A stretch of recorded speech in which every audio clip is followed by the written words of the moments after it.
We all want to make our homes a comfortable place to be, especially for ourselves and our families and friends. If you are planning to make any changes around your home, you should start first with the temperature and environment of the house. It doesn't matter how great your house looks, if it is too hot it won't be enjoyed nearly as much.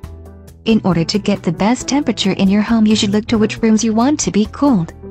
A mini air conditioner is not at all a bad idea. In fact, it is a great idea for the small rooms in the house where you don't need a lot of cool space. It is very important that you consider the expense of every room so that you will be able to determine the power of the AC unit you have to buy. You don't want to get too large of a mini air conditioner, because you'll waste power, and too small of a unit won't keep you cool enough.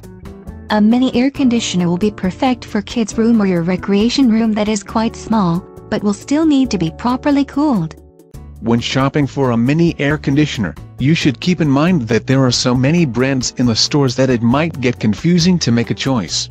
In order for you to be properly guided in the buying process, you have to note a few things. 1. You have to determine how much you are willing to spend or how much you can actually afford. So make sure to set a budget and stick to it. Another thing is that you have to closely look at the quality of the units that you are considering buying. The cooling capacity of a mini air conditioner is not very expansive, so you have to know the exact measurements of the room in which you intend for the unit to be used. Some of the best brands are Frigidaire, Coolatron and Honeywell.